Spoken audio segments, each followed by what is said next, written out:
Hello दोस्तों, मैं अमित भाटी आपके अपने YouTube चैनल टारगेट ओनली रोजगार पर स्वागत करता हूं। आज मैं लेकर आया हूं आपके लिए सामान्य ज्ञान के कुछ महत्वपूर्ण प्रश्न जो सभी प्रतियोगी परीक्षा की दृष्टि से अति महत्वपूर्ण हैं। तो चलते हैं बिना देरी के आज की क्लास के पहले प्रश्न पर। 1922 में चोरी चोरा की घटना के कारण असहयोग आंदोलन समाप्त हुआ था। चोरी चोरा वर्तमान में किस राज्य में स्थित है? तो आपका सही उत्तर है ऑप्शन बी, उत्तर प्रदेश। और दोस्तों, अगर आपको पूछा जाए कि असहयोग आंदोलन कब और किसने शुरू किया था, तो दोस्तों असहयोग आंदोलन वर्ष 1920 में महात्मा गांधी द्वारा शुरू किया गया था। दोस्तों, महात्मा गांधी द्वारा। ठीक दोस्तों, आपका अगला प्रश्न।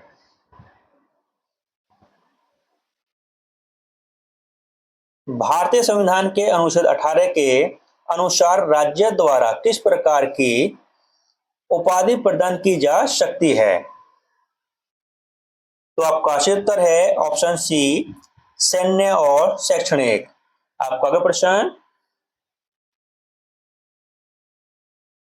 भारतीय ओलंपिक खेल स्वतंत्रता से पहले किस वर्ष आयोजित किए गए थे? तो आपका सही उत्तर है ऑप्शन ए, वर्ष 1924 में। आपका अगला प्रश्न। भारतीय संविधान में समवर्ती सूची की अवधारणा किस देश के संविधान से ली गई थी? तो आपका सही उत्तर है ऑप्शन बी, ऑस्ट्रेलिया। और दोस्तों, अगर आपको पूछा जाए कि मूल संविधान में अनुसूचियों की संख्या कितनी थी, तो दोस्तों मूल संविधान में अनुसूचियां थी दोस्तों 8। और दोस्तों, अगर पूछा जाए कि वर्तमान में संविधान में कितनी अनुसूचियां हैं, तो वर्तमान में वर्तमान में 12 अनुसूचियां संविधान में हैं। आपका अगला प्रश्न। सातवीं पंचवर्षीय योजना किस समय अवधि के लिए थी? तो आपका सही उत्तर है ऑप्शन बी, 1985 से 1990 तक।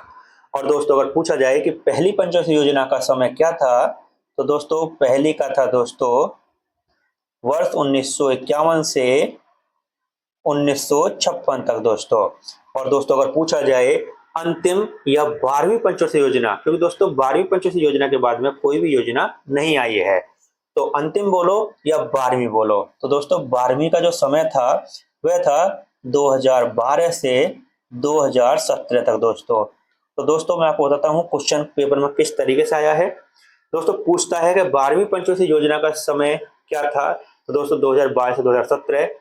तो दोस्तों किस वर्ष के बाद पंचवर्षीय योजना नहीं आई है, तो 2002, तो दोस्तों 2017 के बाद में कोई पंचवर्षीय योजना नहीं आई है दोस्तों। तो दोस्तों अंतिम पंचवर्षीय योजना का अंतिम समय क्या था दोस्तों, तो 2017 में वो समाप्त हो गई थी, उसके बाद में कोई नहीं आई है। दोस्तों ध्यान रखना, इस तरीके से क्वेश्चन पेपर में आए हैं क्योंकि मैंने क्वेश्चन देखे थे। ठीक दोस्तों, आपका अगला प्रश्न।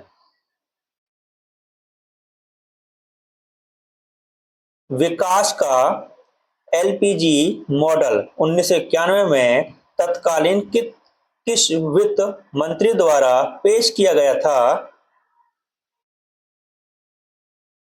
तो आपका सही उत्तर है ऑप्शन सी, प्रणब मुखर्जी। आपका अगला प्रश्न।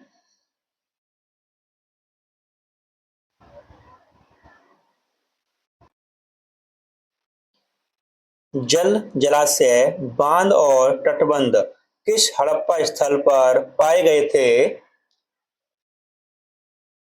तो आपका सही उत्तर है ऑप्शन ए, धौलावीरा। और दोस्तों, अगर आपको पूछा जाए कि धौलावीरा कहाँ स्थित है, तो दोस्तों धौलावीरा है दोस्तों गुजरात में। और दोस्तों, अगर आपको पूछा जाए कि भारत की 40वीं यूनेस्को धरोहर कौन सी है, तो दोस्तों भारत की 40वीं यूनेस्को धरोहर है दोस्तों 40वीं यूनेस्को धरोहर, तो दोस्तों वह है धौलावीरा। ठीक दोस्तों, ध्यान रखना। आपका अगला प्रश्न। किस वर्ष में बंगाल के विभाजन का विरोध करने के लिए स्वदेशी आंदोलन हुआ था? तो आपका सही उत्तर है ऑप्शन ए 1905 में। और दोस्तों अगर आपको पूछा जाए कि इसकी पूरी डेट क्या थी, तो दोस्तों इसकी पूरी डेट थी 7 अगस्त 1905। तो दोस्तों स्वदेशी आंदोलन की पूरी जो डेट थी, तो कभी एग्जाम में पूरी डेट पूछता है तो ध्यान रखना 7 अगस्त 1905 थी। आपका अगला प्रश्न,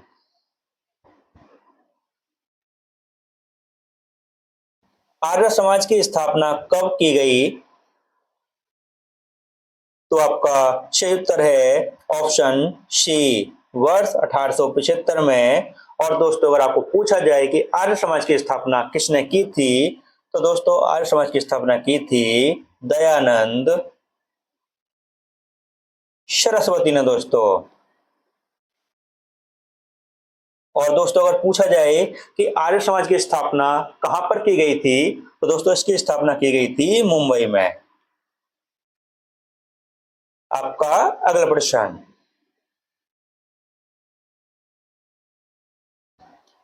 दरभंगा हवाई अड्डा भारत के किस राज्य में स्थित है? तो आपका सही उत्तर है ऑप्शन बी बिहार में। आपका अगला प्रश्न,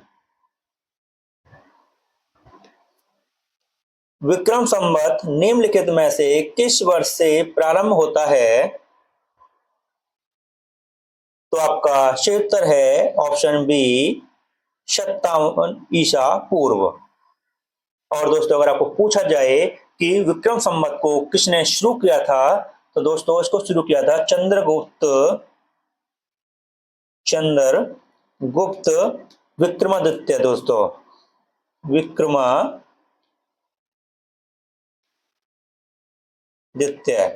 दोस्तों इसने इसको शुरू किया था।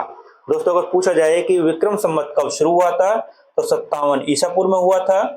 और दोस्तों अगर पूछा जाए किसने शुरू किया था, तो चंद्रगुप्त विक्रमादित्य ने इसको शुरू किया था। आपका अगला प्रश्न, 1951 में पहले एशियाई खेलों की मेजबानी किस देश ने की थी?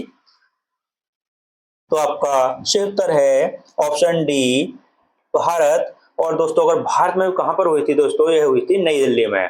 और दोस्तों ये क्वेश्चन काफी बार पूछा गया है पेपर में, तो इस क्वेश्चन को ध्यान रखना कि 1951 में पहले एशियाई खेलों की जो शुरुआत हुई थी कहां पर हुई थी, तो दोस्तों यह हुई थी भारत में, और वो भी नई दिल्ली। तो दोस्तों कभी तो इसकी समय पूछ लेता है कि कब शुरू हुए थे पहले एशियाई खेल, तो 1951 में हुए थे। और कहां पर हुए थे दोस्तों, भारत में हुए थे। आपका अगला प्रश्न, वल्लभी के मैत्रक वंश के संस्थापक कौन थे?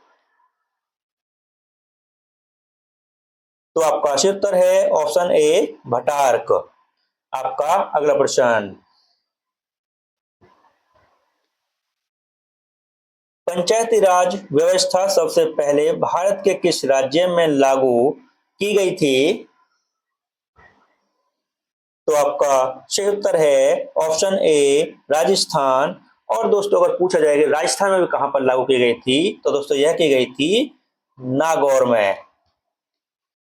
तो दोस्तों, और दोस्तों अगर पूछा जाए कि पंचायती राज किस वर्ष लागू किया गया था पहली बार, तो दोस्तों ये नागौर में 1959 में पहली बार लागू किया गया था दोस्तों, नागौर राजस्थान। आपका अगला प्रश्न, विधानमंडल के प्रत्येक सदन को समय समय पर बैठक के लिए कौन बुलाता है? तो आपका सही उत्तर है ऑप्शन सी राज्यपाल। और दोस्तों अगर पूछा जाए कि किस अनुच्छेद के तहत बुलाएगा, तो दोस्तों 176 अनुच्छेद के तहत बुलाएगा दोस्तों इसने। तो ध्यान रखना दोस्तों, कभी कभी अनुच्छेद ही पूछ लेता है किस अनुच्छेद के तहत विधानमंडल के प्रत्येक सदन को समय समय पर बैठक के लिए कौन बुला सकता है, तो दोस्तों राज्यपाल बुलाएगा। और किस अनुच्छेद के तहत बुलाएगा, तो 176 के तहत बुलाएगा दोस्तों। आपका अगला प्रश्न, प्यादान निम्नलिखित में से किस खेल से संबंधित है?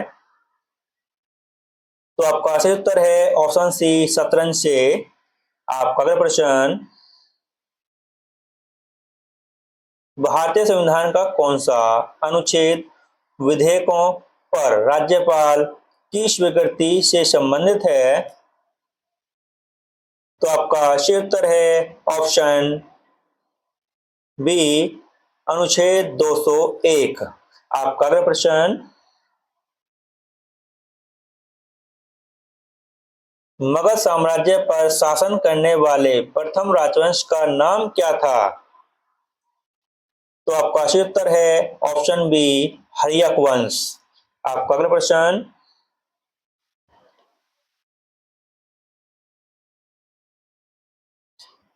1939 में फॉरवर्ड ब्लॉक की स्थापना निम्नलिखित में से किसने की थी? तो आपका सही उत्तर है ऑप्शन बी, सुभाष चंद्र बोस ने। और दोस्तों अगर आपको पूछा जाए कि फॉरवर्ड ब्लॉक की स्थापना सुभाष चंद्र बोस ने कहां पर की थी, तो दोस्तों यह की थी मकरौर, मकरौर, उन्नाव, उत्तर प्रदेश।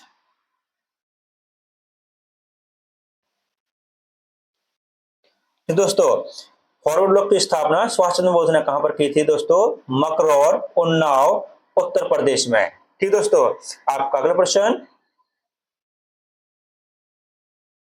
भारतीय संविधान के किस अनुच्छेद में कहा गया है कि भारत का कोई भी नागरिक किसी अन्य राष्ट्र से कोई उपाधि स्वीकार नहीं करेगा?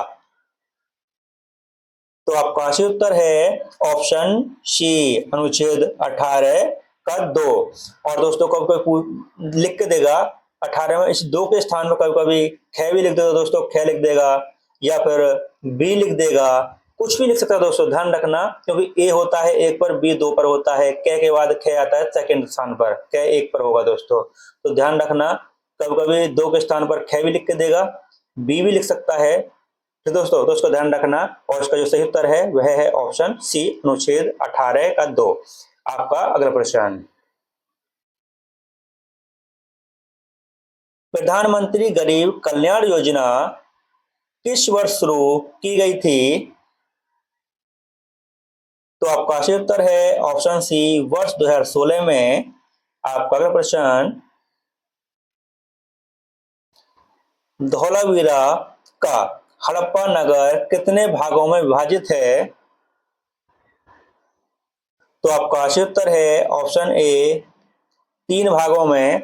अभी दोस्तों एक क्वेश्चन आया था, कि क्वेश्चन यह था कि गंगा नदी जो बिहार में, मतलब बिहार को कितने भागों में बांटती है? तो दोस्तों गंगा नदी बिहार को 3 भागों में बांटती है दोस्तों, यह एक क्वेश्चन आया था, ध्यान रखना, क्योंकि मैंने क्वेश्चन एक पेपर में पढ़ा था कि गंगा नदी बिहार को कितने भागों में बांटती है, तो दोस्तों वह 3 भागों में बांटती है दोस्तों, ठीक है, इसका ध्यान रखना। आपका अगला प्रश्न,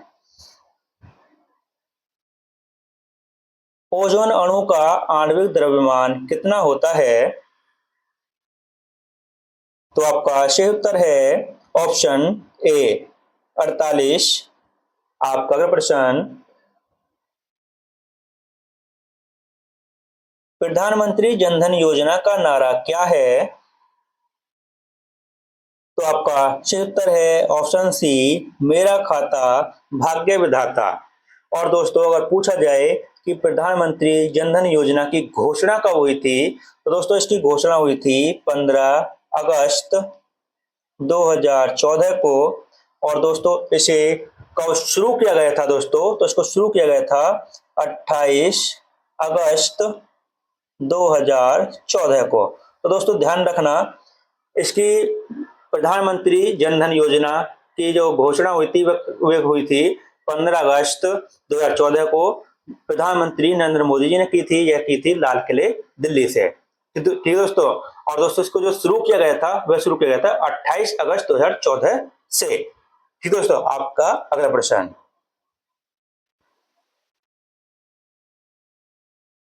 हिंदी उपन्यास इंद्रजाल के लेखक कौन हैं? तो आपका सही उत्तर है ऑप्शन सी, जयशंकर प्रसाद। आपका अगला प्रश्न, संसद के प्रत्येक सदन के सचिवालय का प्रमुख कौन होता है? तो आपका सही उत्तर है ऑप्शन ए महासचिव। आपका अगला प्रश्न, एलोरा गुफाओं में कितने मंदिर और मठ हैं? तो आपका सही उत्तर है ऑप्शन बी 34। और दोस्तों ये क्वेश्चन भी मैंने काफी बार एग्जाम में देखा है, इसका ध्यान रखना। इसमें एलोरा गुफा में कितने मंदिर और मठ हैं? दोस्तों इसमें 34 हैं। ठीक ठीक है दोस्तों, आपका अगला प्रश्न, कजली या कजरी तीज भारत के किस राज्य का सांस्कृतिक उत्सव है? तो आपका सही उत्तर है ऑप्शन सी राजस्थान। आपका अगला प्रश्न, 1932 में महात्मा गांधी और किसने पूना पैक्ट पर हस्ताक्षर किए थे? तो आपका सही उत्तर है ऑप्शन ए बाबा साहेब अम्बेडकर। आपका अगला प्रश्न, भारत में परिवहन की कौन सी प्रणाली घर घर तक सेवा प्रदान करती है? तो दोस्तों इसका तो आप वैसे भी लगा सकते हो, हवाई मार्ग घर तक नहीं जा सकता, जल मार्ग घर तक नहीं जा सकता, रेल मार्ग घर तक नहीं जा सकता, लेकिन सड़क ऐसी है दोस्तों जिसको घरों तक बनाया गया है। आपका ऑप्शन बी सही उत्तर है दोस्तों। और दोस्तों इसी के साथ हमारी क्लास यहीं समाप्त होती है। अगर आपको हमारी क्लास अच्छी लगी हो तो हमारी वीडियो को लाइक शेयर और सब्सक्राइब करना न भूलें। धन्यवाद।